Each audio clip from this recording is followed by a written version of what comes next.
ప్రభువా, వాక్యాన్ని వెలుచుండగా మీరు మమ్మల్ని దర్శించండి, నీ సన్నిధి దాయిచ్చేయండి. అయ్యా, నీ వాక్యం వితుచుండగా అది మంచి నెల మీద నాటబడే కృపను దాయిచ్చేయండి. ప్రతి ఒక్కరు వాళ్ళకి కావాల్సిన తీసుకొని అయ్యా ఎదిగే కృపను దాయిచ్చేయమని, మీరు ప్రతి ఒక్కరిని దర్శించమని యేసుక్రీస్తు నామములో అడుగుతున్నాం తండ్రి, ఆమేన్. హల్లెలూయా. మనం ఈరోజు నేను ఒక సబ్జెక్ట్ చెప్తున్నాను, వాక్యము. సో మీకు అది స్టార్టింగ్ కొద్దిగా కన్ఫ్యూజ్ ఉంటుంది, మధ్యలో వెళ్ళిన తర్వాత మీకు కొద్దిగా అర్థమవుతుంది. హల్లెలూయా. సో నేను చెప్పే ఈరోజు ఒక టాపిక్ ఏంటంటే దేవుడు దర్శించే వేళ. దేవుడు గాడ్ విజిటింగ్ టైం ఎలా ఉంటుంది, దేవుడు దర్శించినప్పుడు ఎలా ఉంటుంది. చూడండి, మన వెనకట తాతల కాలంలో ఒకవేళ మనం వెళ్ళినట్టయితే వాళ్ళను కూడా దర్శించినాడో దర్శించలేదో మనకు తెలియదు, కానీ మన తాతల కాలంలో వాళ్ళు దేవుడు ఒక మాటల్ని వాళ్ళు పాటించేటోళ్ళు. ఒక మాట చెప్తాను. ఒక ఫ్యామిలీని తీసుకుందాం. అంటే వెనకటనేమో ఉమ్మడి కుటుంబాలు ఉండేవి కదా, వెనకట ఉమ్మడి కుటుంబాలు ఉండేది. ఈ ఉమ్మడి కుటుంబంలో ఎలా ఉండేది అంటే భర్త పాత్ర ఎట్లుంటుందంటే, ఆ భర్తకు ఇంటి యజమానికి భార్య దేవుళ్ళకు పూజ చేసేది, దేవుళ్ళకు ఉండేది. సో ఒక గాడ్ లక, పెద్ద దిక్కులక అనేది. ఈయన లైఫ్ ఎలా ఉందంటే, లేవగానే ఏంటిది స్నానం చేసుకోవాలి, తినేసి బయటికి వెళ్ళి కష్టపడి ఏం చేయాలి, కష్టపడి బయట వ్యాపారం చేస్తాడు, కూలి పని చేస్తాడు, లేకుంటే పొలాలు ఉండే వాళ్ళు పొలాలకు వెళ్తారు, సైనికులు అంటే వాళ్ళు ఏ పని చేసుకున్న తర్వాత వాళ్ళు వచ్చి జీతం తీసుకొచ్చి ఏం చేస్తారు, ఇంట్లో ఇచ్చేటాడు. సాయంకాలం రాగానే వాళ్ళకి ఎవరు కనిపించాలి, ఫస్ట్ ఇంటికి రాగానే భార్య కనిపించాలి, తర్వాత పిల్లలు కనిపించాలి. ఇంటికి రాగానే ఆయన బయటికి వెళ్ళి ఎంత టెన్షన్ పడి ఎన్ని గొడవలు ఏదైనా సరే, ఇంటికి రాగానే ఫస్ట్ ఎవరిని చూసేటాడు వ్యక్తి, భార్యను పిల్లల్ని చూస్తాడు. భార్యను చూసినాక భార్య ఏం చేస్తాడు, రాగా నీళ్ళు తీసుకొచ్చేది, తాగేటోడు. తర్వాత పిల్లలేరి చిన్నోడు పెద్దోడు. ఆ రోజు ఒక రెండు కాదు కదా, 7-8 మంది ఉండేటోళ్ళు ఆ రోజు. వాడేడి వీడేడి చేసి ఎంకనే ఇది చూసుకొని చలో నా పిల్లలందరూ మంచిగానే ఉన్నారు అని చెప్పేసి ఆయన కొంచెం తృప్తి పడేటోడు. ఈయన బాధ్యత ఎలా ఉందంటే, కష్టపడి ఈ వ్యక్తి పిల్లల కోసము పొలమో ఇల్లులో ఏదో సంపాదించి పెట్టేటోడు కదా. ఆయన సోమ తగ్గట్టు ఎకరాల భూమి, 10 ఎకరాలు 5 ఎకరాలు సంథింగ్ ఏదో ఒకటి వాళ్ళ పిల్లలకి ఏదో ఒకటి సంపాదించాలి అని చెప్పేసి చనిపోయే లోపల ఏదో ఒకటి కొంచెం ల్యాండ్ పీస్ ఏదో ఒకటి సంపాదించి పెట్టేటోడు. ఇప్పుడు నెక్స్ట్ వచ్చే భార్య. ఆ రోజులలో భార్య కంటే లక్ష్మి అనేటోడు, అంటే ఒక దేవతగా, ఒక ధనవంతురాలుగా వాళ్ళు పూజ చేసేటోడు. అవునా? ఎవరైనా కోడలు రాగానే ఏంటంటే మంచి ధనం వచ్చిందిరా అనేటోడు, అంటే ఒక దేవతలాగా, ఒక మంచి ఇదిలాగా. అంటే ఆమె రాగానే నువ్వు అడుగు పెట్టంగానే ఇల్లు బాగుపడ్డది, నువ్వు మంచిగా అయింది అని చెప్పేటోళ్ళు. సో ఈమె పాత్ర ఎలా ఉందంటే, పొద్దుగాల 5 గంటలకు లేవాలి, లేచి వాకిలు ఉడవాలి, దానికి నీళ్ళు చల్లాలి, మళ్ళీ తర్వాత ఇల్లు ఉడవాలి, తర్వాత స్నానం చేసుకోవాలి, తర్వాత ప్రార్థనను పూజను చేసుకున్న తర్వాత అప్పుడు వంట వండి పిల్లలకి లేపాలి. పిల్లలకి రెడీ అయిపోయిన తర్వాత భర్త లేస్తారు, లేచినాక వాళ్ళందరూ టిఫిన్లు కట్టేసి వాళ్ళు వెళ్ళిపోయిన తర్వాత అప్పుడు ఏం చేసేది, బాసనలు బట్టలు ఇవన్నీ. కొంతమంది ఆ టైంలో నల్ల లేవు కదా, వెళ్ళి నీళ్ళు తీసుకురావడం, కిలోమీటర్లలో వెళ్ళి నీళ్ళు తీసుకురావడం. మళ్ళీ కొంతమంది కలిస్తే వెళ్ళి ఏం చేసేవాళ్ళు, బట్టలు ఉతకడానికి చెరువు దగ్గరికి వెళ్ళాలి, మళ్ళీ అక్కడ ఉతికి తీసుకురావడం. ఇలాగా వాళ్ళు చేసేటోళ్ళు. మళ్ళీ రాగానే మధ్యాహ్నంకి వస్తే పడుకునేటోళ్ళు. కొంతమంది స్త్రీలు పడుకోకుండా పిల్లల కోసం భర్త కోసం స్వెటర్లు అల్లేటోళ్ళు, ఇంటికి డెకరేషన్ ఏదో అల్లేటోళ్ళు కదా. సో ఇది అయిపోయింగానే సాయంకాలం మళ్ళీ భర్త వస్తాడు, పిల్లలు రాగానే మళ్ళీ వాళ్ళ కోసము అన్నీ రెడీ చేసి పెట్టి 8:30, 9 వరకు అందరు కూర్చొని ప్రార్థన చేసుకొని తినేసి 9-9:30 వరకు వాళ్ళు ఏం చేసేటోళ్ళు, మళ్ళీ నిధులకు వెళ్ళిపోయేటోళ్ళు. భర్త భార్యకు వస్తే మాట్లాడుకొని వాళ్ళ కష్టాలు సుఖాలు పంచుకొని మ్యాక్సిమం 10 o'clock పడుకునేటోళ్ళు. ఇది భర్త భార్య జీవితం. పిల్లల జీవితం ఎలా ఉండేది, డాడీ వస్తాడేమో కొడతాడేమో భయం అని చెప్పి వాళ్ళ స్కూల్కి వెళ్ళడం, కానీ స్కూల్లో మాస్టర్కి రెస్పెక్ట్ ఇవ్వడం, బయట సొసైటీలో పెద్దోళ్ళ మాట వినడం, రెస్పెక్ట్ ఇవ్వడం. ఇంటికి రాగానే ఏంటిది, డాడీ ఎడ కొడతాడో అని చెప్పేసి, మమ్మీ కొంచెం చూసుకోవా డాడీ కొడతాడని భయము, పెద్దన్నంటే భయము, పెద్దోళ్ళంటే కొంచెం భయము అనేది ఇది ఒక ఉమ్మడి కుటుంబంలో ఉండేది. అప్పుడు ఒక వ్యక్తి సంపాదించినాక 9 మంది తినేటోళ్ళు. దానికి నౌకరీ అనేటోళ్ళు. హిందీలో ఏమనేటోళ్ళు, నౌకరీ అంటారు. నౌకరీ అంటే ఒకరు సంపాదించి 9 మంది తినేటోళ్ళు. తర్వాత బానిసగా పనిచేయడానికి శాలరీ అన్నారు. సో ఇవన్నీ ఇలాగా వచ్చినాయి. సో ఆ రోజులలో వాళ్ళు బైబిల్ని దేని ఒక ప్రత్యక్షత లేవు, కానీ వాళ్ళు పాటించేటోళ్ళు. వాళ్ళు ఏంటిది, ఆదివారం రాగానే ఖచ్చితంగా కుటుంబంతో సహా ఎక్కడికి వెళ్ళేటోళ్ళు, వాళ్ళు మందిరానికి వెళ్ళేటోళ్ళు. మందిరం వెళ్ళాక అక్కడ ఏ వాక్యం చెప్తారో ఆ వాక్యాన్ని దాన్ని వాళ్ళు పాటించేటోళ్ళు. వాళ్ళ వాక్యాన్ని చదివేటోళ్ళో చదవచ్చో రాదో తెలియదు, కానీ ఈ ఆదివారం ఏమైతే వాక్యం వింటారో ఆ వారం అంతా దానిని వాళ్ళు పాటించేటోళ్ళు. అలాగా ఆ కుటుంబాలు దీవింపబడము, ఆశీర్వదింపబడము అయినాయి. ఇప్పుడు మనం ఈ జనరేషన్కి వస్తే వాళ్ళు సంపాదించిందే మనం మెయింటైన్ చేయలేకపోతున్నాం. వాళ్ళు అంత కరువులో ఉండి కడుపు కట్టుకొని పిల్లల్ని పోషించి భర్తను చూసుకొని ఇవన్నీ చేసుకున్న తర్వాత వాళ్ళు సంపాదించిన ఆస్తియే ఈరోజు జనరేషన్ దాన్ని మెయింటెనెన్స్ చేయలేకపోతుంది. ఎందుకు మెయింటెనెన్స్ చేయలేకపోతుంది? ఈరోజు మనిషి కష్టాలు సుఖాలు ఎక్కువైపోయినాయి. ఆ సుఖాలే వాళ్ళ కష్టాలు అయిపోయి దేవుణ్ణి దూషించడం మొదలుపెట్టారు. ఆ రోజులలో కేవలం బర్త్డే రోజు లేకపోతే పండుగ రోజే బట్టలు కొనేటోళ్ళు, బయట తిండి తినేటోళ్ళు కారు. ఇంట్లోనే తిండి, చారన్నమో పప్పన్నమో ఇంట్లోనే తిండి తినేది. బర్త్డే పండుగ వస్తే ఆ రోజు మటనో చికెనో స్పెషల్ ఉండేది. అవునా? ఆ రోజు తినగానే ఈరోజు స్పెషల్. నా బర్త్డే మా అమ్మ నాకు ఇష్టమైన కూర వండుతుంది, నా బర్త్డే మా భార్య ఇష్టమైంది వండుతుంది. ఇంటికి వెళ్ళి అరే మా ఇంట్లో ఈరోజు ఇష్టమైన కూర ఉండేది. సో ఆ రోజులలో ఏంటంటే భార్య భర్తకు పిల్లలకు తల్లిదండ్రులందరికీ ఒక లవ్ ఎక్షన్ ఉండేది. వేస్ట్ ఖర్చులు ఎవరు చేసేటోళ్ళు కారు ఆ రోజులలో వేస్ట్ ఎక్స్పెన్సెస్ అయ్యేటివి కావు. ఈ జనరేషన్లో సంవత్సరానికి 24 బట్టల జతలు ఉంటాం. ప్రతి ఆదివారం ముక్కలేంది ముద్ద దిగదు. మళ్ళీ పండుగ రోజు మళ్ళీ స్పెషల్. రెండోది ఇంట్లో తిండి తక్కువ, బయట తిండి ఎక్కువ. ఇవన్నీ ఒక్కసారి ఆలోచించుకుంటే మనం ఇయర్లో ఎంత వేస్ట్ ఎక్స్పెన్సివ్ చేస్తున్నాం. మనం ఒక్కసారి తొడుకున్న బట్టలు మళ్ళీ ఇంకోసారి తొడుకోవడానికి ఇష్టపడరు. ఈ బట్టలు వేసుకొని ఒక మీటింగ్కి ఒక ఫంక్షన్కి వెళ్తే నెక్స్ట్ మళ్ళీ అది వేసుకోవద్దు, వేరే వేసుకోవాలి. పరువు పోతే కాడికి వచ్చింది. ఇప్పుడు ఇంత హై ఎక్స్పెన్సెస్లో మనము మన పితృలు సంపాదించిన ఆస్తిని మనం ఏం చేయలేకపోతున్నాం? మెయింటైన్ చేయలేకపోతున్నాం. కొనడం విడిచి పక్క పెడితే అసలు మెయింటైన్ చేయడమే మనకు కష్టమవుతుంది. ఎక్కడ కష్టమవుతుందంటే వాళ్ళు చేసిన దానికి ఒకసారి మనం చేసిన దానికి మనం చూడాలి. ఈ రోజులలో మర్యాద అనేది, ప్రేమ అనేది ఉండట్లేదు. ఆ రోజు భర్త మాట జవదాటకపోయేది, ఈరోజు భర్తకే డామినేషన్స్ అయిపోయినాయి. ఆ రోజులలో ఏంటిది, విడాకుల కేసు ఉండకపోయేది. ఏదో 100లో ఒకటి అబ్బాయి పిచ్చోడైతే లేకుంటే అమ్మాయి పిచ్చిదైతే ఏదైనా ప్రాబ్లం అయితే తప్పించి, ఈ వ్యభిచారం ఏమైనా అయితే తప్పించి విడాకులు. కానీ ఈ రోజులలో ఈ జనరేషన్ ఎలా ఉందంటే నా లైఫ్ నా ఇష్టం, నువ్వు ఎవడు చెప్పడానికి. ఉమ్మడి కుటుంబాలు లేవు ఈ రోజులలో. పెద్దోళ్ళు ఉండడం ఎవరికి ఇష్టం లేదు. ఆ రోజులలో చూడండి, పెద్దోళ్ళకి పడక మీద ఉన్న సేవలు చేసేటోడు. ఈరోజు భార్య భర్తకు చేయట్లేదు, భర్త భార్యకు చేయట్లేదు, పిల్లలు ఇవ్వట్లేదు. కారణం ఏమిటి అంటే మనం ఎక్కడో ఫెయిల్ అవుతున్నాం. వాళ్ళు మనకన్నా జీతం ఇన్కమ్ తక్కువ ఉన్న వాళ్ళు ఇంతమందిని మెయింటైన్ చేసినారు. మనం దానికన్నా ఎక్కువ ఉన్నా కానీ ఇంకెక్కువ టెక్నాలజీ ఉన్నా మెయింటైన్ చేయలేక ఎక్కడో మనం ఫెయిల్ అవుతున్నాం. చూడండి, ఆ రోజులక నీళ్లు మోయుడు లేదు. ఆ రోజులక యాప చెట్టు కింద కిచెన్ గాలి పీల్చుడు. ఇంట్లో ఏసీలు, ఫ్యాన్లు ఉన్నాయి, కరెంట్ ఉంది, లైట్ ఉంది, వాషింగ్ మిషన్లు ఉన్నాయి. అన్నీ ఈ రోజులలో అన్నీ మనకి ఏముంది, రెడీమేడ్ అన్నీ ఉన్నాయి. మరి ఇప్పుడు మనిషి ఏం చేయాలి? మనిషికి చేసే వర్క్ తగ్గిపోయింది, ఫుల్ ఫెసిలిటీస్ వచ్చినాయి. ఇప్పుడు మనిషికి ఏమవుతున్నాడు, దేవుడు నాకు ఇచ్చిన టైంని వాడుకోవడం విడిచిపెట్టి దేవుడికి హృదయం చెప్పడానికి మట్టుకు, సలహాలు ఇవ్వడానికి మట్టుకు ఫుల్ ఉంది, కానీ జీవించడానికి లేదు. ఆ రోజు చెప్పడానికి లేదు, జీవించేటోళ్ళు ఈరోజు జీవించడం తక్కువ, చెప్పడం ఎక్కువైపోయింది. అవునా కదా? నేను చెప్పేది వాస్తవాలు. అవునా? సో ఇప్పుడు ఆ రోజులలో వాళ్ళు ఒకళ్ళు ప్రార్థన చేసినా హార్ట్ఫుల్గా ప్రే చేసేటోళ్ళు వాళ్ళ దేవుడు ఏ విధంగా మాట్లాడేటో మనకు తెలియదు. ఈరోజు బైబిల్ సెలవిస్తుంది, చివరి దినాలలో మీ ఆస్తిని పరలోకంలో సమకూర్చుకోమన్నాడు ఇక్కడ. కానీ ఈ రోజులలో ఎక్కడ చూడండి, సంపాదన, డబ్బు. ఈ డబ్బు కోసము పిల్లల పేరెంట్స్ని చంపేస్తున్నారు, అనాథాశ్రమాలు విడిచిపెడుతున్నారు. బైబిల్ సెలవిస్తుంది, నీ తల్లిని సన్మానించినప్పుడు నువ్వు దీర్ఘావంతుడు అవుతావు, నువ్వేంటిది మంచిగా జీవిస్తావు. కానీ ఈ రోజులలో పిల్లల పేరెంట్స్ని పట్టించుకోవట్లేదు. సావే, చచ్చిపోతే మేలు, చంపేస్తున్నారు. పేరెంట్స్ని కన్న తల్లిదండ్రులను చంపేసినాక వీడి పిల్లోడు బాగుపడతాడా? సో ఈ రోజులలో ఏమవుతుందంటే విడాకుల కేసులు. ఎందుకు? భర్త జీవితం భర్త, భార్య జీవితం భార్య. ఎందుకు? ప్రేమ అనేది లేదు.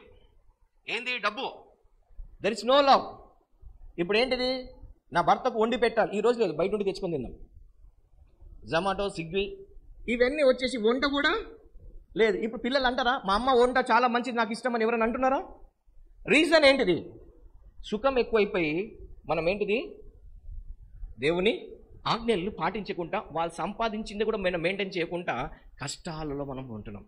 ఒకవేళ మనం చూస్తే మన తాతల కన్నా మన ఇన్కమ్ ఎక్కువ ఉంది, మన తాతల కన్నా మన ఫెసిలిటీస్ ఎక్కువ ఉన్నాయి, అన్ని సుఖాలు ఎక్కువ ఉన్నాయి, కానీ వాళ్ళు చేసింది కూడా మనం చేయట్లేదంటే ఎక్కడ మనం అంటే దేవుడిచ్చిన ఆజ్ఞలను మనం పాటించట్లేదు.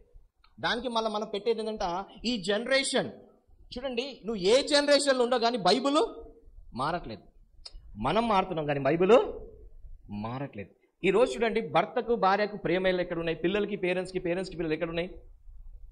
నేను చెన్నైకి వెళ్ళినప్పుడు వాళ్ళ కూతుర్లను పిలవాలంటే, వాళ్ళ పిల్లల్ని పిలవాలంటే ఇంట్లోనే ఉంటారు, ఫోన్ చేస్తే అప్పుడు వాళ్ళు వస్తారు, తలుపు కొడితే రారు. అంటే ఈ రోజుల పరిస్థితులు ఎలా అయిపోయినాయి, ఈ రోజుల పరిస్థితులు ఇలా ఉన్నాయి. అందుకోసమే బైబిల్లో అంటాడు ఏంటంటే అంచె దినాల్లో ప్రేమ చల్లారిపోతుంది. ఎలా చల్లారుతుంది? గర్భిణి రాగానే కొడుకు కోసం స్వెటర్ చుట్టేది, ఇప్పుడు అంతా రెడీమేడ్. ఎవ్వరు కొద్ది కష్టపడడానికి ఇష్టపడట్లేదు. అందరూ ఏంటిది, పక్కోడు సొమ్ము తీసుకుని నేను అనుభవించాలి అన్నట్టే ఉన్నారు తప్పించి నేను కష్టపడి పైకి రావాలి, నేను ఉన్న దాంట్లో సర్దుకోవాలి అనేది మెంటాలిటీ పోయింది. అంటే మనం ఎక్కడ ఫెయిల్ అవుతున్నాం, వాళ్ళు ఎక్కడ పాస్ అయినారు, మనం ఎక్కడ ఫెయిల్ అవుతున్నాం. వాళ్ళు తెలిసింది కొంచెము, వాళ్ళు దాన్ని పాటించారు, మనకు తెలిసింది ఎక్కువ, ఏది పాటించట్లేదు. సో అప్పుడు దేవుని ఒక సన్నిధి ఎక్కడుంటుంది? బైబిల్ సెలవిస్తుంది, ఐక్యత కలిగి ఉంటే వీళ్ళు బాబేల్ గోపురం కడుతున్నప్పుడు వాళ్ళకున్న ఐక్యతను చూసి దేవుడు దిగి వచ్చాడు. ఈరోజు కుటుంబంలోనే ఐక్యత లేదు, ప్రతి ఒక్కడు డామినేషన్ చేయాలని చూస్తాడు. భార్య భర్తకు, పిల్లలు పేరెంట్స్కి, అందరు ఏంటంటే వాళ్ళందరూ నేను చెప్పినట్టు వినాలి, నాదే కరెక్ట్, నేను కంట్రోల్లో ఉండాలన్నట్టు ప్రతి కుటుంబంలో. అందుకే విడాకులు, అందుకే ఇవి అయిపోతున్నాయి. మళ్ళీ దానికి ఇప్పుడు వాక్యం తీసి చెప్తారు ఏంటంటే భార్య ఉన్న వాళ్ళు లేనట్టు, భర్త ఉన్న వాళ్ళు లేనట్టు. మళ్ళీ పెళ్లి ఎందుకు చేసుకుంటారు? మరి కొంతమందికి ఈ రోజుల్లో ఎట్లుందంటే నేను పెళ్లి చేసుకుంటాను కానీ అత్తమామలు ఉండకూడదు, అట్లయితే పోయి అనాథోని పెళ్లి చేసుకో. నీకు అత్తమామలు ఉండొద్దు అని అంటే, వాళ్ళ పేరెంట్స్ ఉండొద్దు అని అన్నప్పుడు నువ్వు వెళ్ళి అనాథని పెళ్లి చేసుకో. ఇదే ఉండదు. ఈరోజు డబ్బు డబ్బు డబ్బు పోతున్నాడు. వాడు డబ్బున్నోడికి ఎన్ని అలవాట్లు ఉన్నాయో ఎవరు చూడట్లేదు. వాడు డబ్బున్నోడికి వాడు మంచోడా లేడా వాడికి ఏం లేదు, డబ్బు ఉంటే చాలు, ఏంటిది వాడికి చంపేసి సగం ఆస్తి నొక్కేయి. ఈ జనరేషన్ ఇలా అయిపోయింది. అయితే నేను ఈ జనరేషన్కి పెట్టే పేరు ఏంటంటే నోవా జనరేషన్. ఏం తరం ఇది? నోవా తరం. తినుచు తాగుచు, పెళ్ళిళ్ళకి వాల్యూ లేదు ఈ రోజులలో. భర్త అంటే విలువ లేదు, భార్య అంటే ప్రేమ లేదు. ఈరోజు భర్త అంటే ఒక బానిస, భార్య అంటే ఒక దయ్యం. నేను సమాజం గురించి మాట్లాడుతున్నాను, జనరల్గా మాట్లాడుతున్నాను. హల్లెలూయా. అవునా? నేను చెప్పేది వాస్తవమా కాదా? మన తాతలు వాళ్ళు ఎందుకు పాస్ అయినారు అంటే వాళ్ళు పద్ధతులు, వాళ్ళు దేవుడు తెలిసింది పాటించారు. మనకి ఈరోజు ఎక్కువ తెలుసు, పాటించట్లేదు. నేను ఒక స్టోరీ విన్నా ఏంటంటే టైటానిక్ షిప్ ఎందుకు మునిగింది అని చెప్పేసి. టైటానిక్ షిప్ చాలా మంచిది, చాలా టెక్నాలజీతోని చాలా మంచి దాంతో కట్టింది. దానిలో 22,000 మంది 2,200 మంది ప్రయాణిస్తూ అందరూ ప్రెసిడెంట్స్, హై క్వాలిటీ వాళ్ళు వెళ్తున్నారు. అది 2 రోజుల వరకు, అది లండన్ నుండి యూఎస్ వరకు, న్యూయార్క్ వరకు రావాలి. ఈరోజు ఫ్లైట్ ఉన్నాయి, ఆ రోజు షిప్సే కాబట్టి మంచి షిప్, లగ్జరీ షిప్ చేసినారు. 2 days అందరు ఫుల్ హాయిగా ఉన్నారంట. దాని తర్వాత ఇన్స్ట్రక్షన్స్ వచ్చినాయంట. ఎక్కడ నుండి? హెడ్ ఆఫీస్ నుండి వచ్చినాయంట. ఎవరికి? క్యాప్టెన్కి వచ్చిందంట. ఏమని వచ్చిందంటే, ఇగో నువ్వు స్పీడ్ని తగ్గించుకో, ముందు ఒక ఐస్ గడ్డ ఉంది, అది తాకితే షిప్ మునుగుతుంది అనగానే ఈయన ఏం చేయాలి? క్యాప్టెన్ స్లో చేయాలి కదా. ఈయన చేయకుండా ఏం చేసినాడంటే, నాకు అంతా తెలుసు, ఈ షిప్ చాలా గట్టిది, ఏం కాదని చెప్పి స్పీడ్ తగ్గచ్చేయలే, డైరెక్షన్ కూడా మలపలే.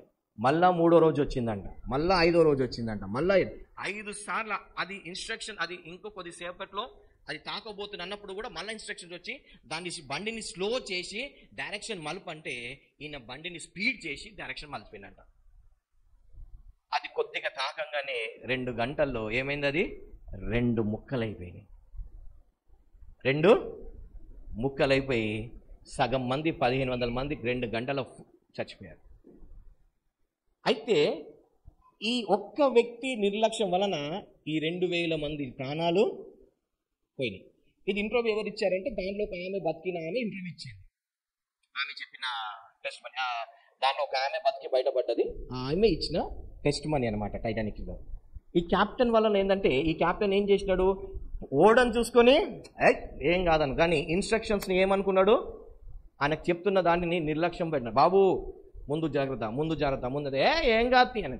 ఈరోజు జనరేషన్ కూడా హెచ్చరిస్తుంటే నాకు అన్నీ తెలుసు, నాకు అన్నీ పుట్టక నుండి నేను అన్నీ నేర్చుకొని వచ్చాను, నువ్వేంటిది, నీ ఎక్స్పీరియన్స్ ఏంటిది, నీ చూపేంటిది, నా చూపే కరెక్ట్ అనుకుంటా వాళ్ళు ముందుగా కాకుండా ఇతరులను ముంచే కాడకొచ్చినాం. సో దానికి ఏంటంటే ఓవర్ కాన్ఫిడెన్స్. సో ఈరోజు కూడా దేవుడు మనకు హెచ్చరిస్తూ ఉంటాడు, చెప్తా ఉంటాడు, దర్శిస్తూ ఉంటాడు. కానీ మనం ఏం చేస్తాము, కొద్దిగా లేచి ప్రార్థన చేయమంటాం. మనం ఏం చేస్తాము, ప్రభా నీకు స్తోత్రం, నాకు ఆత్రం ప్రామేన్, దేవుడు అంటారు బైబుల్ చదువు అంటాం. సో మనం ఏం చెప్తున్నాము అంటే దేవుడు మనకు జరగబోయేది అప్పుడప్పుడు హింట్ ఇస్తూ ఉంటాడు. వాక్యం చదువు, ప్రార్థన చెయ్యి, అటు వెళ్ళకు, ఇది మంచిది కాదు, ఇటు వెళ్ళు, ఇది చెయ్యి అని దేవుడు మనకు హింట్ ఇస్తూ ఉంటాడు, ఇన్స్ట్రక్షన్స్ ఇస్తూ ఉంటాడు. కానీ మనం ఏం చేస్తాము, దానిని లైట్గా తీసుకుంటాము. లైట్గా తీసుకున్న దానికేమో సీరియస్గా తీసుకుంటాం. ఏదైతే సీరియస్గా ఇష్యూని తీసుకోవాలో దాన్ని నిర్లక్ష్యపడతాం. ఏదైతే నిర్లక్ష్యం చేయాలో దాన్ని పట్టుకొని ఎక్కడ పోయావు, ఎందుకు పోయావు, ఎవరితో పోయావు, ఆడితో ఏమన్నాడు, వీడు నీకేమన్నాడు, అయితే నువ్వేమన్నావు, ఎక్కడ తిన్నారు, ఛాయ్ తాగినావా, ఏ ఛాయ్ తాగినావు, ఎంత కట్టినావు, ఇది పనికిమాలన్నీ కావాలి. వాస్తవాలు మటుకు మెయిన్ అనేది ఏమవుతుంది, చెత్త నింపుకుంటున్నాము. ఇంపార్టెంట్ది మనం ఏం చేస్తున్నాము, నెగ్లెక్ట్ చేస్తున్నాం. ఇప్పుడు గాడ్ వాయిస్ని మనం ఎలా, దేవుడు దర్శించినప్పుడు ఎలా మనం దానికి స్పందిస్తాం. ఇప్పుడు మనం బైబిల్లోకి వద్దాం. మనం ఆదికాండంలో 3వ అధ్యాయంలో చూసినట్లయితే ఏముంది, సాయంకాల సమయంలో దేవుడు ఏం చేస్తున్నాడంట, ఆదమవను చూడండి ఒకసారి. ఆదికాండం 3వ అధ్యాయము 8వ వచనం. దేవుడు ఎప్పుడు దర్శిస్తున్నాడంట, చల్లపూట, అంటే సాయంకాలం 4 గంటలకు 5 గంటలకు దేవుడు ఆదాంని దర్శించే సమయం. ఎప్పుడు, సాయంకాలం పూటలో ఆదాం అవ్వను దర్శించే సమయం. ఓకే, సో ఈ సాయంకాలం సమయంలో దేవుడు ఏదెన్ తోటలకు అడుగుపెట్టి ఏమంటున్నాడు, చదవండి అక్కడ. దేవుడైన యెహోవా ఆదామును పిలిచి నీవు ఎక్కడ ఉన్నావు అనెను. అందుకతడు నేను తోటలో నీ స్వరం విన్నప్పుడు దిగంబరిగా నుంటిని గనుక భయపడి దాక్కుంటిని అని. చూడండి, దేవుడు డైరెక్ట్ గా దర్శిస్తున్నాడు ఎవరిని, ఆదాంని. దేవుడు డైరెక్ట్ గా దర్శించినప్పుడు, దర్శించే టైంలో ఆదాం ఏమైనాడు, దాచుకున్నాడు. ఓకే, అంటే ఆదాం అవ్వకు దర్శించే సమయం ఏ సమయము, సాయంకాల సమయంలో దేవుడు రోజు దర్శించే సమయం. అంటే సాయంకాలం కాగానే వీళ్ళు ఎక్కడ రావాలి, దేవుని సన్నిధికి వచ్చేయాలి. కానీ ఒకరోజు ఏమైంది, అవ్వగారు ఏమైనాడు, ఆదాంని విడిచిపెట్టింది, సర్పంతో ముచ్చట్లు పెట్టింది. అప్పుడు ఏమైంది, అవ్వ ఎక్కడ ఉండాలి, ఆదాం చేసే పనిలో సహకరించాలి, ఆదాంతో ఉండాలి. ఆదాంతో బ్రేక్ చేసుకొని సర్పంతో ఉన్నందుకు ఏమైంది, గాడ్ రిలేషన్ బ్రేక్ అయిపోయింది. నేను చెప్పింది అర్థమవుతుందా? అవ్వ ఎక్కడ ఉండాలి, ఆదాంకి దేవుడు అవ్వని ఎందుకు ఇచ్చాడు, ఆదాంతో ఉండడానికి, ఆదాంకి ఆదాంకి ఒక పని ఇచ్చాడు. ఆ పనిలో ఎవరు సహకరించాలి, అవ్వ సహకరించాలి. ఇప్పుడు అవ్వ ఏం చేసింది, ఆదాంని విడిచిపెట్టి వేరే దగ్గరకు వచ్చింది.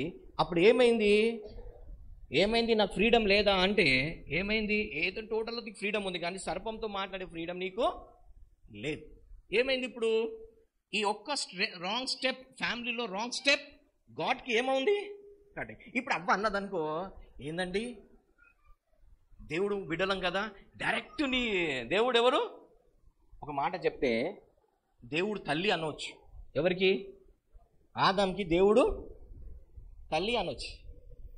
ఎందుకంటే దేవుడు అంటాడు, ఒకరిని తల్లి ఆదరించినట్టు, అంటే ఆదాంకి తల్లిదండ్రులు ఎవరు, దేవుడు. అంటే ఒక బిడ్డలగా. అయితే ఆదాం దేవుడిని తండ్రి కదా, మరి ఎందుకు దేవుడు నిన్ను కష్టాలు పాలు చేసినాడంటే నీ వల్లనే పాలు చేసినాడు,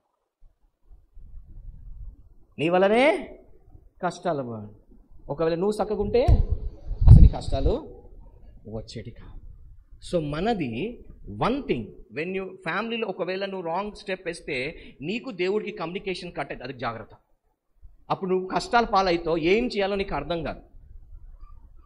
ఓకే, నువ్వు ఎంత బ్లడ్ రిలేషన్ ఉన్నా ఒక్క రాంగ్ స్టెప్. ఎప్పుడు ఏమైంది, దేవుడు దర్శించే టైంలో ఏమైనారు వీళ్ళు, దాచుకున్నారు, వన్ రాంగ్ స్టెప్. సో మన లైఫ్లో కూడా నీ ఫ్యామిలీలో రాంగ్ స్టెప్ దేవుడికి నీ కనెక్షన్ కట్ చేస్తుంది, అది గుర్తుపెట్టుకోవాలి. ఈవినింగ్ కాగానే కలిసి తినడం. దీంతో ఏమొస్తుంది? దాంట్లోనే ఉంది. ఈ రోజులలో ఏంటంటే ఆ రోజు ఒక్క గిన్నెలో అందరు తినేటోళ్ళు. ఈరోజు నీ ఎంగిల్ ఎవరు తాగ, గ్లాస్ నీళ్ళు కూడా తాగ. నీ ఎంగిల్ ఎందుకు? లాక్డౌన్ ముందు వాక్యానుసారంగా ఒక్కటే గిన్నెలో అందరూ ద్రాక్షరసం తాగాలి. లాక్డౌన్ అయిపోయినాక ఎందుకు కప్స్ వచ్చేసి వేర్ ఈజ్ యూనిటీ. కొంతమంది, నేను ఒక ఒంగోలు చర్చ్కి వెళ్తే పెద్ద బ్యాప్టిస్ట్ చర్చ్ మస్తు ఉంది చర్చ్. అయితే దానిలో ఏంటంటే 2 గంటలు మాదిగోలు రావాలంట, 2 గంటలు మాలోలు రావాలంట, దాని తర్వాత 2 గంటలు వీళ్ళు రాజులు వస్తారంట. అంటే ఆ చర్చ్కి 2 గంటలు క్యాస్ట్కి డివైడ్ చేసుకున్నారు. ఆ చర్చ్లో మళ్ళీ కొంచెం 5 నిమిషాలు ఎక్కువ అయితే ఈ పాస్టర్ వాళ్ళు వచ్చి వాళ్ళని కొడతారు. ఇక గొడవలంట ఆ చర్చ్లో. Where is unity? ఏడా యూనిట్ ఉంది? నీకు ఎప్పుడు యూనిట్ వస్తుంది? చిన్న చిన్న విషయాలు పాటిస్తేనే కదా నువ్వు పెద్ద పెద్ద కదా. దేవుడు చిన్న చిన్న విషయాలే కదా చెప్పేది. సో ఇక్కడ ఏమైంది? నువ్వు ఫ్యామిలీలో ఒక రాంగ్ స్టెప్ అయినప్పుడు గాడ్కి నీకు ఏమైంది? కమ్యూనికేషన్ కట్ అయింది. ఓకే, సో ఇక్కడ దేవుడు డైరెక్ట్గా డీల్ చేస్తున్నాడు. రెండో దానికి వద్దాం, అబ్రహాం దానికి వద్దాం మనం. ఆదికాండం 15వ అధ్యాయము. ఇక్కడ గాడ్ వాయిస్ ని చూద్దాం. అబ్రహామా, భయపడకుము, నేను నీకు కేడెమును. ఇది జరిగిన తర్వాత యెహోవా వాక్యము అబ్రహామునకు దర్శనమందు వచ్చి, అబ్రహామా భయపడకుము, నేను నీ కేడెము, నీ బహుమానము అత్యధికమగునని చెప్పెను. అందుకు అబ్రాము, ప్రభువైన యెహోవా నాకేమి ఇచ్చిననేమి, నేను సంతానం లేనివాడినై పోవచ్చునని దమస్కు ప్రొద్దుగుంక పోనప్పుడు అబ్రహామునకు. ఇప్పుడు అబ్రహాము కూడా దేవుడు ఏ టైంలో దర్శిస్తున్నాడు? సాయంకాల సమయం. ఓకే, ఆదాంకి ఏ టైంలో అయితే దర్శిస్తున్నాడో సేమ్ అదే టైంలో డైరెక్ట్గా దేవుడు ఎవరు దర్శిస్తున్నాడు? అబ్రహాంని దర్శించాడు. ఇప్పుడు ఈ అప్పుడు ఇక్కడేమో ఆదాంకి దర్శించినప్పుడు ఆదరం అవ్వలు మనలకనే ఉండాలి. కానీ ఇప్పుడు ఇక్కడ అబ్రహాంని దర్శించే టైంలో చూడండి ఎలా ఉన్నాడు. భయంకరమైన కటిక చీకటి అతని భయంకరమైన, చూడండి సాయంకాలం టైంలోనే ఒక్కటేసారి ఏమైందంట? చీకటి కమ్మింది. ఆయన నీ సంతతి వారు తమది కాని పరదేశమందు నివసించి ఆ దేశపు వారికి దాసులుగా నుందురు.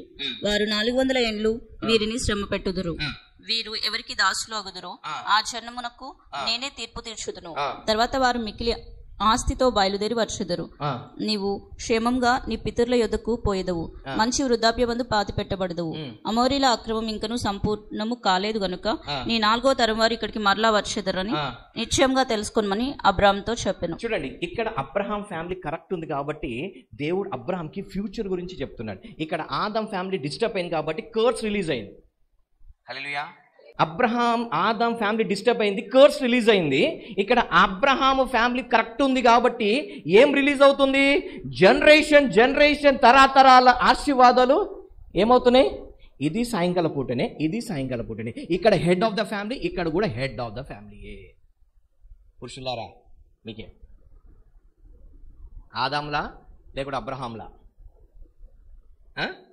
బ్రదర్స్, ఆదామా అబ్రహామా? ఏమో మరి డిసైడ్ చేసుకోండి. ఏమైంది? ఇక్కడ సాయంకాలం పూట గాఢ నిద్ర కలగజేసి ఇప్పుడు అబ్రహాంకి ఏం చేస్తున్నాడు? 400 సంవత్సరాలు ఏం జరగపోయేదో ఆ బ్లెస్సింగ్స్ మొత్తం అబ్రహాంకి ఏం చేసినాడు? చెప్పేసినాడు. ఫస్ట్ ఆదాంకి ఏం చేసినాడు? నీ వలన కదా. ఇప్పుడు ఒక తండ్రి ఒక తల్లి తన కొడుకు కూతురికి చెడ పుట్టినవరా అంటే వాడు బతుకు వేస్ట్గా, అంటే ఈజ్ ఫెయిల్. అవునా కదా? అవ్వ ఏమో చెప్పుడు మాట వినలో నంబర్ 1, సారేమో వేరే మాట వినదు, అబ్రహాం చెప్పిందే వింటది. అందుకే ఈ ఫ్యామిలీ బ్లెస్డ్, ఈ ఫ్యామిలీ కర్స్డ్. మనకి ఈరోజు మన ఇంటోళ్ళ మాట నమ్మం కానీ బయటోళ్ళ మాట నమ్ముతాం, అందుకే నీ ఫ్యామిలీ కర్స్డ్. అబ్రహాంకి తెలుసు నాకు భార్య ఎట్లాంటిది, నాకు కొడుకులు ఎట్లాంటి, హీ నోస్. హల్లెలూయా. మనము మన ఇంటోళ్ళ మాట కన్నా బయటోళ్ళ మాట ఎక్కువ వింటాం. ఇక్కడ ఆదాం కుటుంబం కూలిపోవడానికి ఆదాం మాట వినకుండా సర్పం మాట విన్నది. ఇక్కడ అబ్రహాం కుటుంబాన్ని దేవుడు బ్లెస్ చేయడానికి ఇంటి మాట విన్నాడు, బయట మాట వినలేదు ఆమె. ఎస్. సో ఇప్పుడు గాఢ నిద్ర కలుగచేసి ఇక్కడ కర్స్ రిలీజ్ అయింది. ఇక్కడ ఏం రిలీజ్ చేస్తున్నాడు దేవుడు? ఆశీర్వాదం రిలీజ్ చేస్తాడు. ఇంకా మనం కొంచెం ముందుకు వెళ్దాం, యాకోబు దగ్గరికి వద్దాం. ఆది కాండంలోనే 28వ అధ్యాయము 11వ వచనం. ఒక చోట చేరి ప్రొద్దు గ్రుంకినందున అక్కడ ఆ రాత్రి నిలిచిపోయి ఆ చోటి రాళ్లలో ఒకటి తీసుకుని తనకు తలగడగా చేసుకుని అక్కడ పండుకొనెను. అప్పుడతడు ఒక కల కనెను. అందులో ఒక నిచ్చెన భూమి మీద నిలవబడి ఉండెను. దాని కొన ఆకాశం నంటెను. దాని మీద దేవుని దూతలు ఎక్కుచూ దిగుచూ నుండిరి. మరియు యెహోవా దానికి పైగా నిలిచి, నేను నీ తండ్రి అయిన అబ్రహాము దేవుడను, ఇస్సాకు దేవుడనైన యెహోవాను. నీవు పండుకుని ఉన్న ఈ భూమిని నీకును నీ సంతానమునకును ఇచ్చేదను. నీ సంతానం భూమి మీద. ఇక్కడ ఆదాంకి అబ్రహాంకి సాయంకాలం టైంలో దర్శించినారు దేవుడు. ఎస్, ఇక్కడ యాకోబు టైం రాగానే టైం ఏమైంది? ఇప్పుడు రాత్రి అయిపోయింది. ఇక్కడ సాయంకాలం అయింది. ఇక్కడ సాయంకాలం పూట చీకటి అయింది. ఇక్కడ మొత్తం ఏమైంది? చీకటి నిద్ర టైంలో దేవుడు ఎవరిని దర్శిస్తున్నాడు? అయితే రాత్రిపూట ఏం చేయాలి మనం? రాత్రిపూట ఏం చేయాలి? పడుకోవాలన్నా మెలుకుండాలన్నా? నీకు దేవుడు దర్శనాలు కావాలంటే రాత్రి ఏం చేయాలి? పడుకోవాలి. నైట్ ఏం చేయాలి? అప్పుడప్పుడు నైట్స్ మనం మేలుకుండి ప్రార్థన చేయడం అప్పుడు ఉండాలి. కానీ రాత్రిని దేవుడు కళ్ళలు రావాలంటే ఏం చేయాలి? తాగి పడుకోవద్దు. తాగినోడు ఉచ్చ తాగినట్టే, వానొచ్చేవాడు తాగినట్టే. హల్లెలూయా. తాగి శాపం తెచ్చుకుంటారు. That is not Bible. Okay. So ఇప్పుడు ఏమైంది ఇక్కడ? ఈయన తాగి పడుకున్నాడా? అలసి పడుకున్నాడా? పడుకోగానే చీకటి రాత్రి టైంలో ఈయనకేం కనిపిస్తుంది? మంచి నిద్రపోతుంటే పరలోకం తెరవబడడం, పరలోకం నుండి నిచ్చెన లేవడము. ఒక్కసారి ఆలోచిద్దాం, యాకోబు ఎవరు? ఇప్పుడు కొంచెం మనం లోతుకి వెళ్దాం. యాకోబు ఎవరు? యాకోబు పడుకున్న భూమి ఏంటిది? హల్లెలూయా. భూమి శపించబడ్డ భూమిలో ఒక మోసం చేసి పారిపోయి వస్తున్న వ్యక్తి పడుకుంటే, ఒకవేళ మన దృష్టిలో అయితే వీడు ఒక వేస్ట్ గాడు అనుకో. ఈ వ్యక్తికి ఏం తెరబడుతుందంట? ఆకాశం తెరబడుతుంది. ఒక మాట అంట, ఎవరి గురించి ఆకాశం తెరబడుతుంది? యాకోబు గురించి కాదు. ఇంకన ముందు అబ్రహాంకి ఇచ్చిన వాగ్దానం బట్టి. యాకోబు ఫీల్ అవ్వద్దు, నన్ను బట్టి దేవుడు కాదురా బాబు, నీ తండ్రి అయిన అబ్రహాంని బట్టి. నీకు వచ్చే బ్లెస్సింగ్స్ నిన్ను బట్టి కాదు, నీ పేరెంట్స్ని బట్టి వస్తున్నాయి. హల్లెలూయా. నువ్వు వాళ్ళని మోసం చేస్తే ఎట్లా? హల్లెలూయా.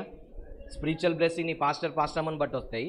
నీకు ఫిజికల్ బ్లెస్సింగ్ నీ తల్లిదండ్రులు బట్టి వస్తాయి. ఇప్పుడు ఇక్కడ అబ్రహాంకి వాగ్దానం చేసింది కాబట్టి, ఆ బెర్షీబా భూమి అనేది అబ్రహాంది కాబట్టి, అక్కడ అబ్రహాం కొన్ని ఏళ్ళ కింద అక్కడ బలిపీఠం కట్టినాడు కాబట్టి, ఇప్పుడు ఆ స్థలంలో ఈయన తెలియకుండా పడుకుడు కాబట్టి అక్కడ ఏమైంది? ఇప్పుడు పరలోకం తెరవబడ్డది. అక్కడి నుండి దేవుడు ఈ మట్టితో మాట్లాడుతున్నాడు. మట్టి లాంటి మనిషితో, పాపి అయిన మూసగల మనిషితో అక్కడి నుండి. ఎందుకు? అబ్రహాంకి ఇచ్చిన వాగ్దానం బట్టి అక్కడ మాట్లాడుతున్నాడు. యాకోబ్ ఏమంటున్నాడు?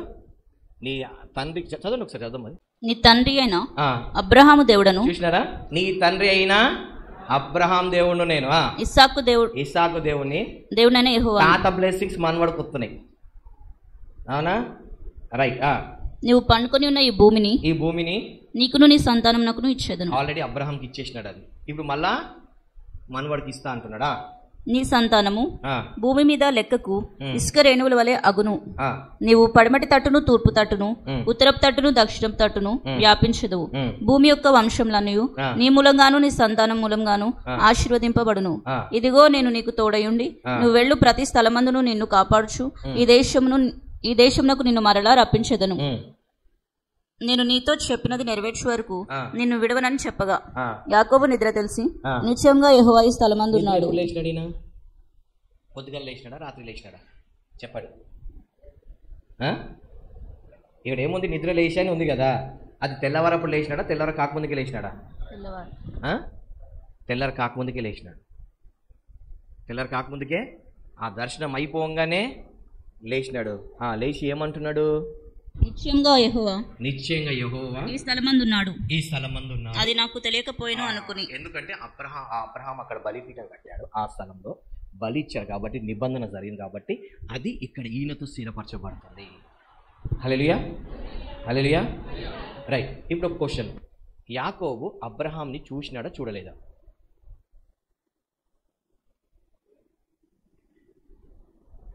యాకోబు అబ్రహాంని చూసినాడా చూడలేదా?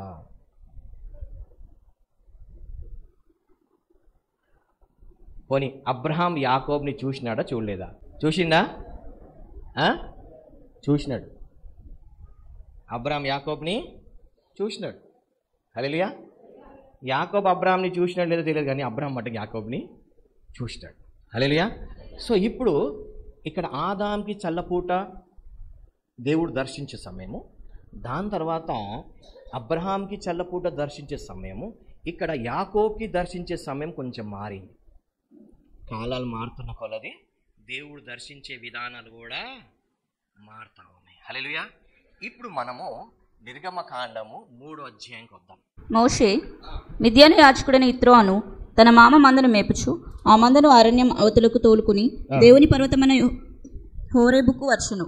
ఒక పొద నడిమిని అగ్నిజ్వాలలో యెహోవా దూత అతనికి ప్రత్యక్షమాయెను.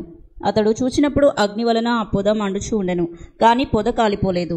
అప్పుడు మోషే, ఆ పొద ఎలా కాలిపోలేదో నేను ఆ తట్టుకు వెళ్ళి ఈ గొప్ప వింత చూచెదను అనుకొనెను.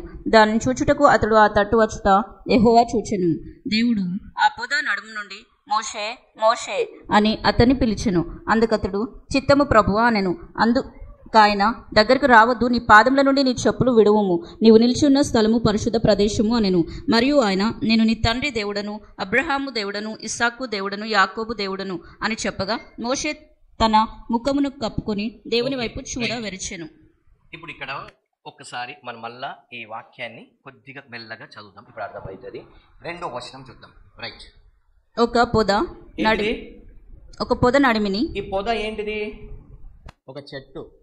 పనికొచ్చి చెట్ట, మన దృష్టిలో పనికిరాని చెట్ట.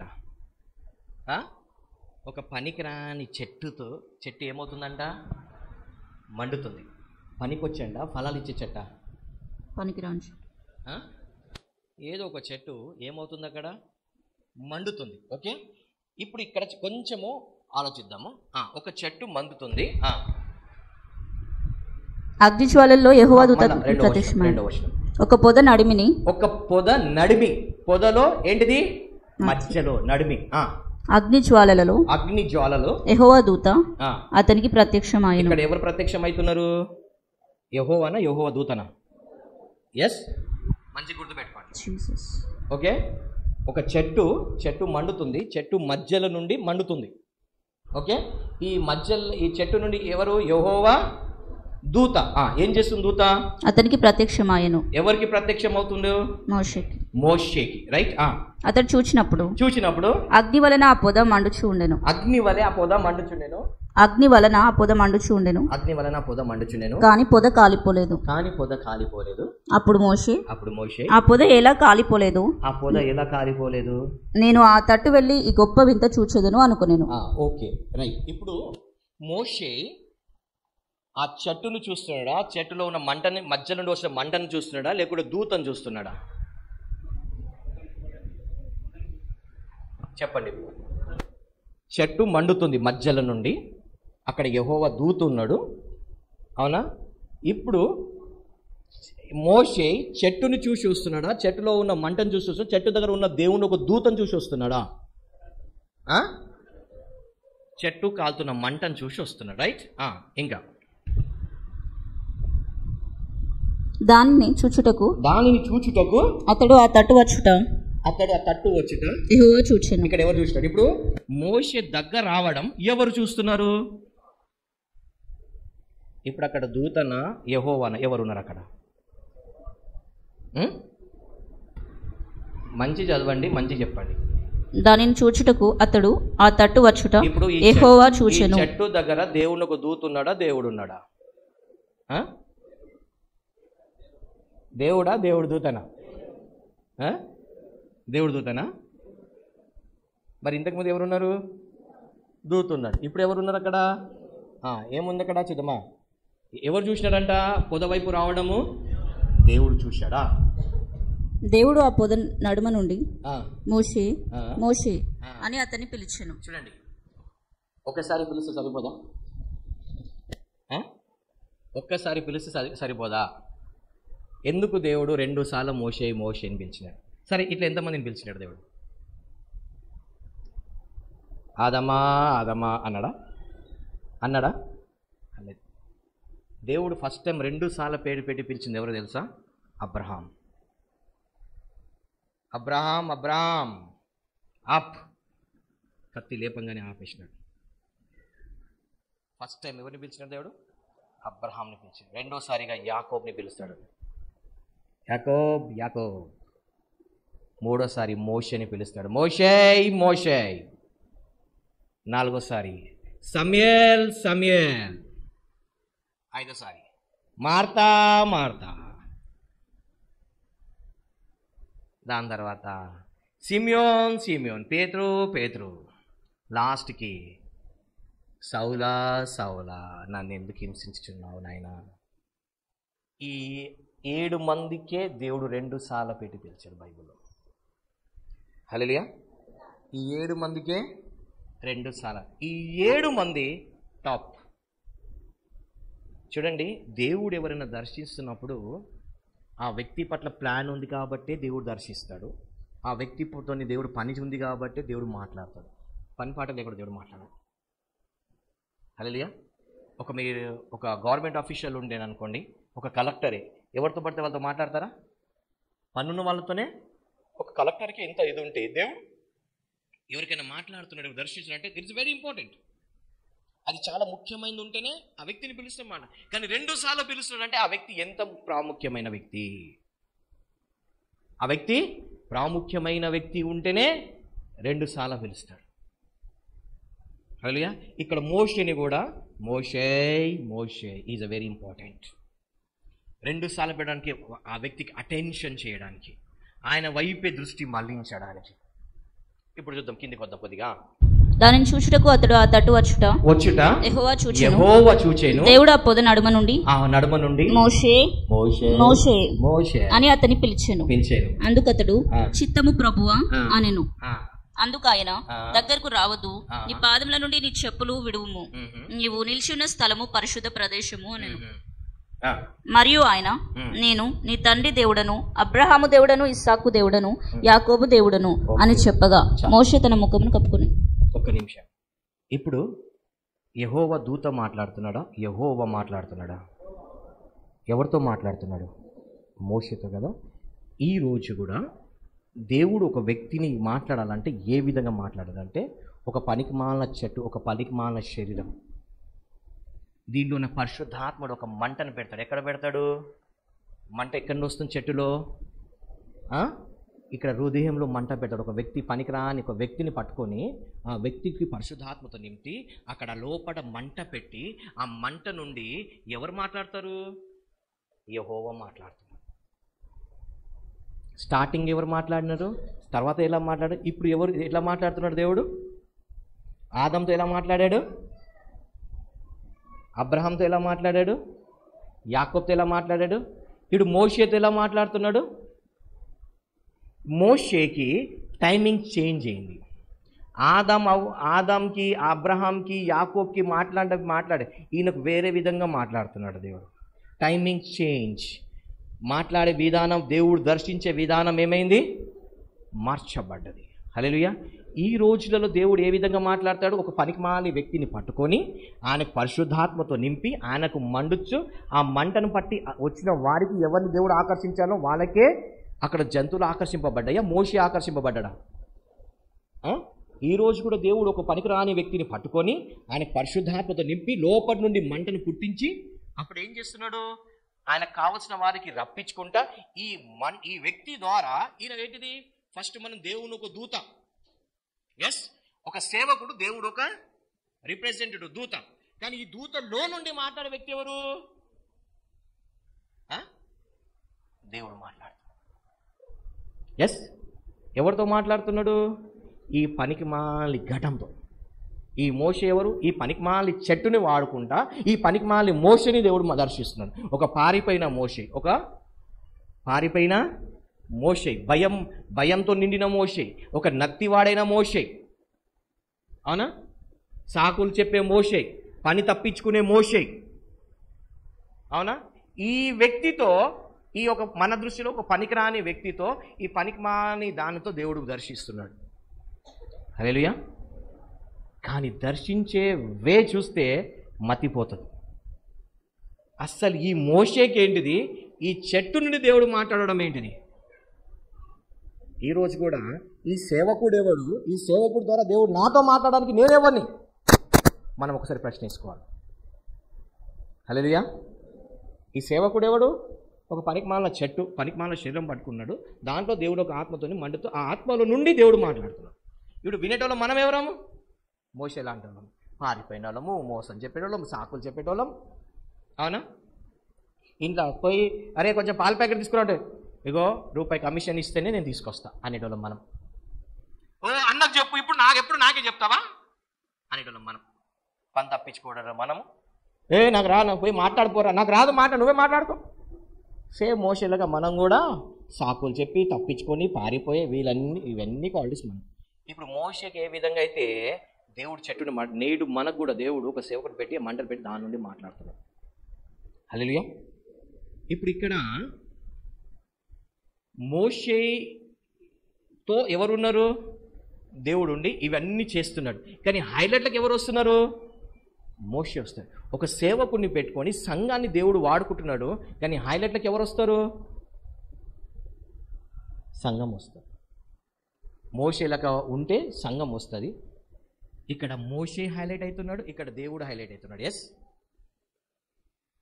ఇక్కడ దేవుడు హైలైట్ అవుతున్నాడు. దేవుడు లేకుండా మోషే ఏం చేయలేకపోతున్నాడు, మోషే లేకుండా దేవుడు ఇద్దరు కలిసి చేస్తున్నాడు. అప్పుడు ఇక్కడ మోషే పేరు వస్తుంది, ఇక్కడ దేవుడు పేరు. దేవుడు ఎక్కడ మహిమ పొందుకోవాలి, దేవుడు అక్కడ మహిమ పొందుకుంటాడు.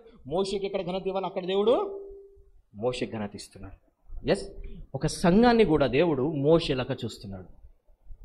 ఒక సేవకునుడి మాట్లాడి మోషేని పంపించినాడు, ఒక సంఘాన్ని పంపించి ప్రాంతంలో ఉన్న వాడి దేవుడికి విడుదల ఇవ్వాలని చూస్తున్నాడు. హల్లెలూయా. దేవుడు విడుదల ఇవ్వాలని చూస్తున్నాడు. సో దేవుడు దర్శించేటప్పుడు మనం ఒకవేళ దాన్ని క్యాచ్ చేసుకున్నామంటే నీ లైఫ్ చేంజ్ అవుతుంది. ఇప్పుడు మోషేని తీసుకుందాం. మోషేని ఎన్నుకున్నాడు దేవుడు. ఎస్, మోషేని ఎవరెవరిని ఇచ్చాడు దేవుడు? ఎంతమందిని ఇచ్చాడు దేవుడు ఆయనతో సహకరించడానికి? జోషువా, ఆరోను, ఇంకా ఊరు, ఇట్లా కొంతమందిని ఇచ్చాడు. ఎస్, సంఘాన్ని కూడా పరిశుద్ధాత్ముడు, ప్రార్థన చేసే వరం, ఇవి దేవుడిని కొన్ని వరాలు ఇచ్చాడు. ఎస్, దేనికోసము? మోషేని ఏం చేస్తా? ఐగుప్తులకు వెళ్ళిన ఆయన నా ప్రజలను అందరినీ కాదు, నా ప్రజలను మటుకు నువ్వు ఏం చేయాలి? మళ్ళీ నా దగ్గర తీసుకురావాలి.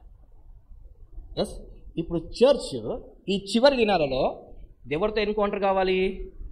ఒక మాట చెప్తా. ఇజ్రాయేలీలు ఐగుప్తు దేశంలో ఉన్నారు. ఎస్, వాళ్ళు బయలుదేరేటప్పుడు అప్పులు చేసుకొని రావచ్చు కదా. ఐగుప్తుల ధర ఇగో ₹1,00,000 నాకు ఇవ్వవా, మళ్ళీ ఇస్తానని చెప్పి వాళ్ళందరి ధర అప్పులు చేసుకొని రావచ్చు కదా. వీళ్ళు రావచ్చా లేదా? కానీ దేవుడు అప్పులు చేయమన్నాడా? ఇజ్రాయేల్లోకి అప్పులు చేయమన్నాడా? ఏమన్నాడు? అడుగు, వాళ్ళు ఇస్తారు. నువ్వు వస్తేప్పుడు నీకు ఉట్టిగా నేను తీసుకురాను, నీకు ఫుల్ బ్లెస్సింగ్తో తీసుకొస్తాను. అవునా? మోషే చెప్తాడు వాళ్ళకి ఏమని? మీ పక్కకున్న ఐగుప్తులను అడిగి తీసుకోండి అన్నాడు. ఎంత అడిగి తీసుకుంటాడు? వాళ్ళకు ఈ అడిగే ముందు వాళ్ళ మీదకి దేవుడు ఏం పంపించినాడు? భయాన్ని పంపించాడు. ఎవరి మీదకి? ఐగుప్తుల మీదకి. నేడు ఐగుప్తులు ధైర్యంగా ఉన్నారు, క్రైస్తవులు భయంతో ఉన్నారు. ఇప్పుడు క్రైస్తవ సొమ్ము అక్కడ పోతుంది. ఆ రోజున వాళ్ళ సొమ్ము క్రైస్తవులకు వచ్చింది, ఇప్పుడు ఉల్టా అయిపోతుంది. రీజన్ ఏంటిది? భయం. ఏదో ఒక భయం. అవునా కదా? ఏదో ఒక భయం. ఫ్యూచర్ గురించి భయం, రేపటి గురించి భయం కదా. రేపు అది చేయాలి, ఇది ఏం చేయాలి, ఇవన్నిటికీ ఏంటిది మనకు? ఏంటిది? భయం. ఈరోజు మటన్ దొరికింది కానీ రేపు ఏంటిది? మనకు ముక్కలేంది ముద్ద దిగదే. అప్పుడు ఏంటి? కొంతమంది ఏం చేస్తారు? 4 పీసులు ఫ్రిడ్జ్లో దాచిపెట్టుకుంటారు రేపటికి. బైబిల్లో ఉంటుంది, అన్యులు ఆలోచిస్తారు రేపు ఏం తిందామా, రేపు ఏం ధరించుకుందామా అని. కానీ క్రైస్తవులకు ఆ భయం అనేది ఉండకూడదు. చూడండి, ఒక మాట అంట నేను, నువ్వు అన్నం తిన్నా అరగాలంటే పర్మిషన్ ఎవరు కావాలి? దేవుడు కావాలి. నువ్వు అన్నం తినకపోయినా నువ్వు బలంగా ఉండాలని పర్మిషను నాకు అట్లనే ఉపాసాలు చేయండి దేవుడు అన్నాడు. అరే నీకు తింటే బలం ఇచ్చేది ఎవర్రా? దేవుడు. తినకుండా బలం ఇచ్చేది ఎవరు? దేవుడే కదా మరి అల్టిమేట్. మరి నువ్వు తిన్నా తినకపోయినా ఏంటిది? అలాగా నీకు డబ్బులు ఇవ్వాలంటే ఎవరు ఇవ్వాలి? ఆపాలన్నా ఎవరు? మరి ఎందుకు టెన్షన్ పెడుతున్నావు? కొంతమంది ఏమో నాకు ఇల్లు లేదని బాధపడతారు, కొంతమంది ఉద్యోగాలు లేవని బాధపడతారు, కొంతమంది నాకు బట్టలు లేవని బాధపడతారు, కొంతమంది ఏమో నాకు ఈరోజు ముక్క దొరకలేదని బాధపడతారు, కొంతమంది ఏమో నేను ఈరోజు కొత్త బట్టలు వేసుకోలేదని బాధపడతారు. ఎందుకు దాని గురించి ఆలోచించడం? ఎందుకు దాని గురించి ఓవర్ థింకింగ్ చేయడం? హల్లెలూయా. పక్కలు చెప్పండి, ఎందుకు బాగా విస్తారంగా ఆలోచిస్తున్నాను చెప్పండి. విస్తారమైన ఆలోచనల దోషం ఉండక మానదు, కాబట్టి ఎక్కువ ఆలోచించకు. ఎందుకంటే రేపటి గురించి గాడ్ నోస్. ఇప్పుడు మోషే వరకు అబ్రహాంకి చెప్పాడు దేవుడు. దగ్గర అబ్రహాం నుండి మోషేకి 400 సంవత్సరాలు. అబ్రహాం టు మోషే వరకు 400 సంవత్సరాలు. ఇప్పుడు ఇక్కడికి దేవుడు ముందు చెప్పిన దేవుడు మనం పుట్టకు చచ్చిపోయిన దేవుడు తెలియదు కదా. నువ్వు ఎవరి కడుపులో కొట్టాలి, ఎక్కడ పెరగాలి, ఏం చేయాలి, ఏ ఉద్యోగం చేయాలి, ఎవరు కాలు మొక్కాలి, ఎవరు కాలు మొక్కించుకోవాలి, అందరు దేవుడు తెలుసా లేదా? ఈరోజు క్రైస్తవులు కాలు మొక్కడంలో నంబర్ 1. మంచో నీ కాలు మొక్క తప్పు ఇవ్వవా? నీ కాలు మొక్తావు. అరే వద్దురా బాబు నీకు ఉద్యోగం నీ కాలు మొక్తాము, ఉద్యోగం ఇవ్వవా? బైబిల్లో క్రైస్తవులకి దేవుడు ఉద్యోగం చేయమని ఎక్కడ చెప్పలే. బైబిల్లో వ్యాపారం చేయమనే దేవుడు. ఒకరు 5 తనాలతో 2 ఇచ్చి 1 ఇచ్చి ఏం చేయమన్నాడు దేవుడు? వ్యాపారం చేయమన్నాడు, ఉద్యోగం. కానీ ఈరోజు క్రైస్తవులు బానిసగా బతకడానికి ఇష్టపడుతున్నారు, కానీ వ్యాపారం చేయడానికి. వ్యాపారం నడవకపోతే నువ్వు సోమరివి. 1 తలాంతు తీసుకొని భూమిలో దాచిపెట్టే సోమరివి. ఆయన అదే చెప్తున్నా నేను. సోమరులు జాబ్ చూడండి, నీకు 10,000 ఉద్యోగం ఇస్తే నీ నుండి వాడికి ₹1,00,000 లాభం రావాలి. అంటే ₹1,00,000 పని వాడికి నువ్వు చేసి 10,000 బిచ్చం తీసుకుంటున్నాను. It is illegal. బైబుల్ ప్రకారంగా క్రైస్తవులు ఉద్యోగం చేసి ఓన్లీ గవర్నమెంట్ జాబ్ చేయాలి. ఉద్యోగం చేసి గవర్నమెంట్ జాబ్ చేయాలి, ప్రైవేట్లో సర్కార్ చేస్తే హై లెవెల్ జాబ్ చేయాలి. బట్ నువ్వు వేరే జాబ్ చేస్తున్నావు అంటే it's not according to Bible. నువ్వు బిజినెస్ చేయాలి. ఏం చేయాలి? బిజినెస్ చేయాలి. అయ్యా పాస్టర్ గారు ఏ బిజినెస్ చేయాలంటే నీకు ఏ తలాంతి ఇచ్చాడో అది చేయి నాయన. నూనె అమ్ముకుంటావా? నూనె అమ్ముకో. ఇడ్లీలు అమ్ముకుంటావా? ఇడ్లీలు అమ్ముకో. ఛాయ్ అమ్ముకుంటావా? ఛాయ్ అమ్ముకో. నువ్వు కష్టపడితే చూడండి, ఒక మాట మాట్లాడతా. నేను చిన్నప్పుడైతే మా ఇంట్లో కష్టం వచ్చినప్పుడు ఇత్తడి బిందెలు ఉండేది మా ఇంట్లో. ఈ ఇత్తడి బిందె తీసుకెళ్ళి మేము మార్వాడి వాడి దగ్గర పెడితే వాడు ఏదో డబ్బులు ఇస్తే మా డాడీ తీసుకొచ్చేటాడు. హల్లెలూయా. మరి మీకు అలాంటి కష్టాలు అలా వచ్చినాయో నాకు తెలియదు, కానీ మేము చిన్నప్పుడైతే మా డాడీ మా ఇంట్లో ఇత్తడి బిందెలు ఇత్తడి గిన్నె ఉంటే అది తీసుకెళ్ళి మార్వాడి దగ్గర పెట్టేటాడు. ఈ మార్వాడు కొంచెం ధనం ఇచ్చాడు. ఒక మాట అంట, ఈ మార్వాడోడు మీరు ఎప్పుడు వెళ్ళండి, మార్నింగ్ టైంకి షాప్ తీస్తాడు, ఈవినింగ్ టైంకి షాప్ బంద్ చేస్తాడు. గిరాక రాకపోని వాడు మట్టుకు టైమింగ్ మెయింటైన్ చేస్తాడు. వాడు షాప్ విడిచిపెట్టి ఎక్కడ పోడు. ఒక సంవత్సరం తర్వాత చూడండి మన షాప్ ఎట్లా డెవలప్ అవుతుంది. మన క్రైస్తవులు చూడండి, షాప్ ఓపెన్ చేస్తే ఎప్పుడు మూసే ఉంటుంది. అలా ఎక్కడ ఉన్నావంటే ఆ ఫంక్షన్లు ఉన్నా, ఈ ఫంక్షన్లు ఉన్నా, వీడితో ఉన్నా, వాడితో ఉన్నా, వీడితో ముచ్చేట్లు ఇదే ఉంటుంది. నువ్వు ఎప్పుడు బ్లెస్ అవుతావు. మళ్ళీ వాడు చేస్తున్న కరెక్టా? క్రైస్తవులు చేసేది కరెక్టా? మళ్ళీ కాగానే బిజినెస్ అవ్వట్లేదు. బైబుల్ ఏం సెలవిస్తుంది? అతడు చెయ్యనంతయో ఎందుకు సఫలం కావట్లేదు? నువ్వు చేస్తేనే కదా. ఉద్యోగానికి టైంకి పోతావు, మరి షాప్కి టైం పో. ఒక టైం మెయింటైన్ చేసి మనిషి మైండ్లో ఉండిపోవాలి. ఏమని? ఈ షాప్ ఈ టైంలో ఓపెన్ ఉంటుందా ఉండదని. ఇప్పుడు మీరు సండే చర్చ్కి వస్తారు, ఎట్లా వస్తారండి? సండే చర్చ్కి ఎట్లా వస్తారు?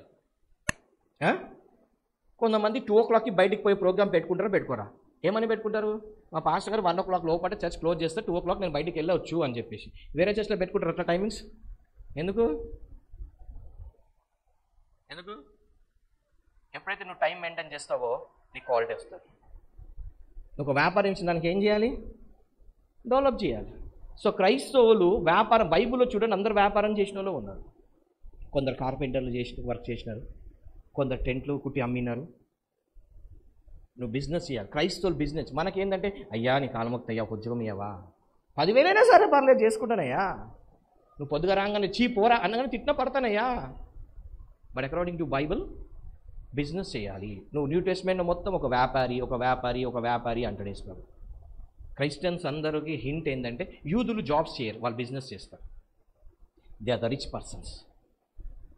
వాళ్ళు ఎవరితో పడితే వాళ్ళు అనవసరమైన మాటలు మాట్లాడు. ఇంకోటి తెలుసా, యూదులు టాయిలెట్ కడగడానికి రెడీగా ఉంటారు, పనికి ఎప్పుడు సిగ్గుపడరు. మీరు కావాలంటే జూబిస్లో వెళ్ళినప్పుడు మీకు వాళ్ళ హిస్టరీ చూడండి. ఈ రోజు కూడా వాళ్ళు ఎంత లక్షాధికారి కోటీశ్వరైనా వారు రోడ్లు ఉడవడానికి కూడా రెడీగా ఉంటాడు వాడు. బట్ ఆయన చేసేది వ్యాపారమే. శనివారం ₹1,00,00,000 ఇచ్చినా వాడు బిజినెస్ చేయడు. నేను వెళ్ళాను సీడీ కాపీ అంటే నేను చెయ్యను అన్నాడు ఆయన. నేను ఇజ్రాయల్ నుండి వస్తున్నప్పుడు శనివారం నాకు DVD కావాలి, నాకు కాపీ చేసుకోవడానికంటే నేను ఈరోజు వ్యాపారం చేయను, నేను ఎక్కువ డబ్బులు ఇస్తాను, నేను వ్యాపారం చేయను, నీకు కావాలంటే ఫ్రీగా ఇస్తా తీసుకెళ్ళు,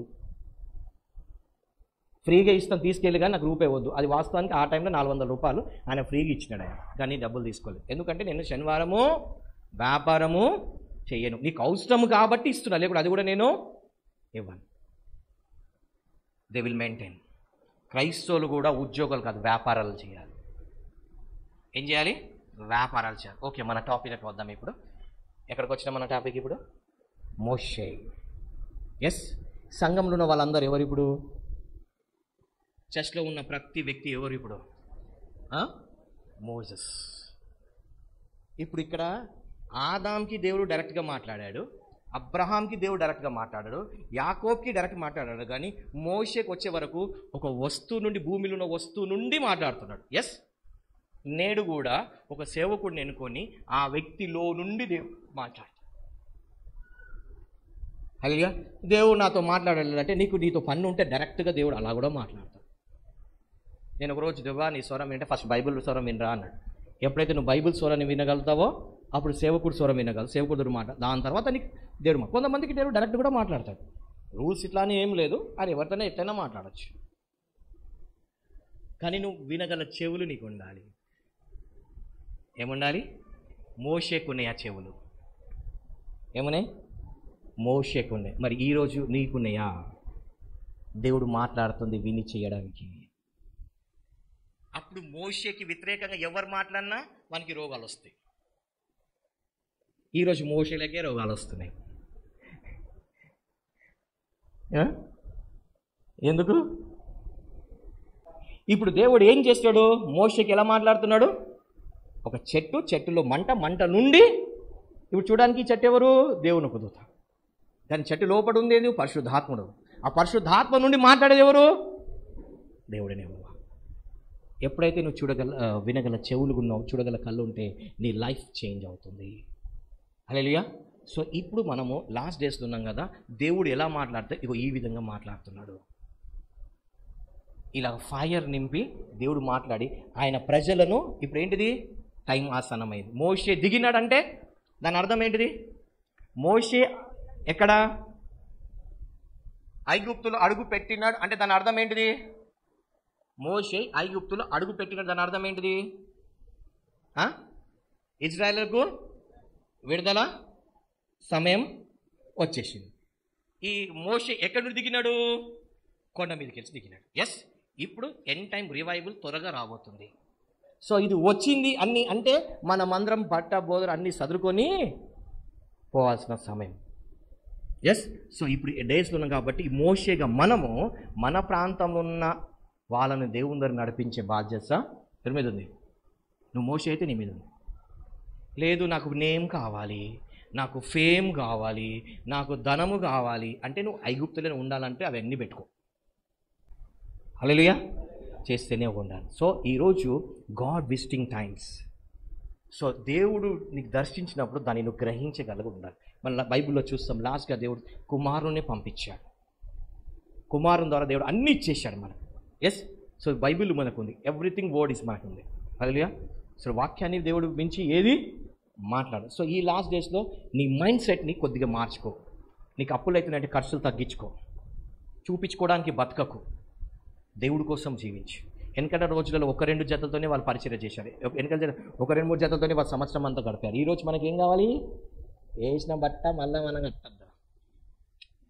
చీర ఒక్కసారి కడితే అంతే, మళ్ళీ చీర పుణ్యానికి వస్తుంది, కానీ దానికి బ్లౌజ్కి లంగాకి అన్నిటికీ మ్యాచింగ్ కావాలి. మళ్ళీ కొన్ని రోజులు అయిపోయినాక అది చింతంగా అయిపోతుంది, మళ్ళీ అది మూలకు పెట్టాల్సి వస్తుంది. మీ వాయిస్గా బిహేవ్ చేయాలి. అవసరమా? నువ్వు ఏమైతే ఖర్చు పెడుతున్నావు అవసరమా? అదొకసారి చూడండి. ఎందుకంటే నీవు పరలోకంలో ఇల్లు కట్టుకో. ఇక్కడ నువ్వు కొత్త బట్టలు వేసుకోకుండా నడిచిపోతుంది, కానీ heaven is very important. So నువ్వేం చేయాలి?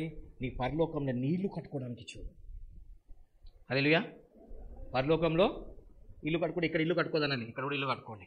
కానీ అన్నెసెసరీ ఇవన్నీ ఏం చేసుకోవాలి? పనికిరాని ఖర్చులన్నీ ఏం చేసుకోవాలి? హల్లెలూయా. దేవుడు నీకు ఏమి ఇస్తాడో దానికి ఎలా నువ్వు మేనేజ్ చేయగలుగుతావు అది ఉండాలి నీకు. ఒకవేళ నీకు స్కిల్స్ లేకపోతే దేవుడికి అడుగు, ప్రభా మనీ మేనేజ్మెంట్ చేసే స్కిల్స్ దయచేయి. దేవుడు ఏమన్నా వాళ్ళ సామర్థ్యం చెప్పునా, సో నాకు సామర్థ్యం దయచేయి. ఈ ఫైనాన్స్ని హ్యాండిల్ చేసే సామర్థ్యం, ఈ వ్యాపారాన్ని హ్యాండిల్ చేసే సామర్థ్యం నాకు దయచేయి. ఖచ్చితంగా ఇస్తాడు దేవుడు. నువ్వు సామర్థ్యం ఉంటే నువ్వు హ్యాండిల్ చేయగలుగుతావు. లేకపోతే నీకు ₹1,00,000 10 లక్షలు ఇచ్చినా ఇట్లా ఒడగొట్టేస్తావు. ఎన్ని లోన్లు పెడతావు అందిపోతాయి. కారణం ఏంటి? నీకు హ్యాండిల్ చేయడం రాదు. ఎస్, మోషేకి దేవుడు ఇచ్చాడు. ఎందుకు ఇచ్చాడు? ఆయన ఐగుప్తు దేశానికి వెళ్ళి వాళ్ళందరినీ విడిపించుకోగల సామర్థ్యం ఉంది కాబట్టి ఇచ్చాడు. సో మనం కూడా సామర్థ్యాన్ని పెంచుకోవాలి. హల్లెలూయా. ఏం పెంచుకోవాలి? సామర్థ్యాన్ని. సో ఇప్పటి నుండి ఉద్యోగాల కోసం మానేయండి, వ్యాపారాలు మొదలుపెట్టండి. ఏం మొదలుపెట్టండి? వ్యాపారాలు మొదలుపెట్టండి. రెండోది, తాగుడు మానేయండి, నీళ్ళు తాగండి. యూరిన్ తాగడం మానేయండి, ఏం తాగడం మొదలుపెట్టండి? వాటర్ తాగడం మొదలుపెట్టండి. ఆరోగ్యానికి మంచిది. హల్లెలూయా. హల్లెలూయా. వెనకటేమో నల్ల నీళ్ళు తాగేటోళ్ళము, ఏ రోగాలు లేవు. ఇప్పుడు క్యాన్ వాటర్ తాగుతున్నాము, అన్ని రోగాలు తెచ్చుకుంటున్నాము. వెనకట తిండి తినేటోళ్ళము, హెల్తీగా ఉండేటోళ్ళము, ఇప్పుడు బయట తిండి తింటున్నాము, రోగాలు అల్సర్ ఇవన్నీ తెచ్చుకుంటున్నాము. వెనకటేమో మజ్జిగ తాగేటోళ్ళము, ఇప్పుడేమో కూల్ డ్రింక్ తాగుతున్నాము. మజ్జిగ తాగితే కడుపు చల్లగా అయ్యేది, ఇప్పుడు కూల్ డ్రింక్ తాగడం షుగర్ తెచ్చుకుంటున్నాము. సో ఒకటి, నీ హెల్త్ని నువ్వు కేర్ తీసుకోవాలి, అది కూడా గుర్తుపెట్టుకోండి. ఎందుకంటే ఈ శరీరం నీకు దేవుడు ఇచ్చిన గిఫ్ట్ ఇది, దీన్ని కూడా మంచి చూసుకోవాలి. ఒకటి, ఫాస్టింగ్ టైంలో ఫాస్టింగ్ ఉండాలి, ఫీస్టింగ్ టైంలో మంచి ఫీస్టింగ్ చేయాలి. హల్లెలూయా. నేను ఇవి ఎందుకు చెప్తున్నానంటే ఈ నోవా జనరేషన్లో మన జనరేషన్ అలా ఉండొద్దు. నోవా తరంలో అందరూ ఒకలాగా ఉన్నారు, కానీ నోవా అలాగా లేదు. నోవా ఉమ్మడి కుటుంబం ఉంది, నోవా ప్రేమతో ఉన్నారు, నోవా కుటుంబం ఐక్యమత్యంగా ఉంది, నోవా కుటుంబం యోహాను భయభక్తులు కలిగి ఉంది, కాబట్టి ఆ కుటుంబం రక్షింపబడ్డది. కాబట్టి బైబిల్లో మీరు ఇక్కడ చూడండి, నేను నా ఇంటి వారు అంటాడు. ఈమె ఉంది వ్యభిచారి, రాహాబు వ్యభిచారి. ఏం చేసింది ఆమె వ్యభిచారి అయినప్పటికీ వాళ్ళ కుటుంబం మీదకి ఆపద వస్తుందంటే వాళ్ళ అమ్మ, మన తాతలు, వాళ్ళ చూడండి అందరినీ తీసుకొచ్చి పెట్టుకుంది. అవునా? ఒక వ్యభిచారి వాళ్ళ కుటుంబం పట్ల అంత కన్సర్న్ చేస్తే మరి నువ్వు ఎంత కన్సర్న్ చేయాలి? చూడండి, బైబుల్ అంతా ఫ్యామిలీస్ ఉన్నాయి.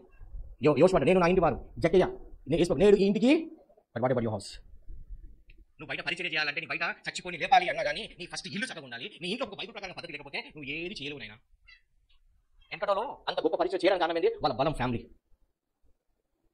ఈ రోజుల్లో ఏంటంటే చాలా మంది భార్య సంపాదించే భర్త తిండి తినడం అయిపోయినారు. వాళ్ళని సహకరించాలి కదా. బైబిల్ ఎక్కడ ఉంది? భర్త సంపాదించి భార్యను పోషించాలి, భార్య ఇల్లు చూసుకోవాలి. కానీ ఈ రోజు ఏమైంది? భార్య సంపాదించి చూస్తే భర్త ఇల్లు చూసుకుంటారు, ఉల్టా అయిపోయింది. అది ప్రాబ్లం. సంపాదన ఏం చేస్తావు? సంపాదించుకొని పోతాడు, మూట కట్టుకుని పోతావా ఏంటి? డబ్బులు అంటే నాకు ఎక్కువ నాకు తక్కువ, నాకు నియమించింది చాలు. మనకేమో డబ్బు డబ్బు డబ్బు డబ్బు ముఖ్యం కాదండి. నువ్వు డబ్బుని ఇట్లా ఇస్తుండో నీకు ఇస్తూ వస్తుంది. డబ్బుని ప్రేమించదు ఎప్పుడు. ఎక్కడ ఖర్చు పెట్టాలో అక్కడ ఖర్చు పెట్టాలి. నీకు దేవుడు బ్లెస్ చేస్తే దేవుడికి ఇవ్వడం మొదలుపెట్టు. టైత్ అంటాం కదా, టైత్ అనేది విత్తనాలు. అది నువ్వు పాస్టర్కి ఇవ్వట్లేదు, చర్చ్కి, అది విత్తనాలు. అది విత్తనాలు, స్పిరిచువల్ రీలంలో అది విత్తనాలు. అవి మళ్ళీ తిరిగి నువ్వే పంటకు వస్తావు. నువ్వు విత్తనాలు తింటే పంట ఎడగొస్తావు. సో దీని మీదకి వెళ్ళి కాన్సెప్ట్ తీసి దీని మీద పెట్టండి. మోషేలాగా ఏంటిది చూడండి, ఎంతసేపట్లో ఒక్క మోషే ఈ 6 లక్షల మంది ధనవంతులు ఎంతసేపట్లో చేసినాడు చెప్పండి. నేను చెప్పింది అర్థం కానీ, మోషే ఐగుప్తులో అడుగు పెట్టిన తర్వాత ఇజ్రాయెల్ అందరికీ ఎంతసేపట్లో ధనవంతులు చేసినాడు? ఎంతసేపట్లో ధనవంతులు చేసినాడు? ఒక నైట్.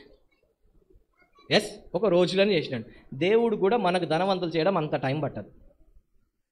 ఎస్, కానీ ఏంటిది? దేవుడు నీ క్యారెక్టర్, నీ బిహేవియర్ ఇవి చూస్తాడు. నువ్వు ఒకరిని క్షమిస్తున్నావా, ఒక ప్రేమిస్తున్నావా, నీ బిహేవియర్ ఎలా ఉంది, నీ క్యారెక్టర్ ఎలా ఉంది, నువ్వు దేవుళ్ళు ఇవి దేవుడు నాకు ఇస్తే వీడిని నమ్మొచ్చా, నమ్మలుతా, ఇవి చూస్తాడు దేవుడు. నీకు దేవుడు ఎంత చేసి ఇవ్వట్లేదు అంటే నీలో ఏదో గర్వం ఉందో లేకపోతే నమ్మకంలో ఏదో దాన్ని బట్టి దేవుడు ఇవ్వట్లేదు. నువ్వు దేవుడిని అడుగు.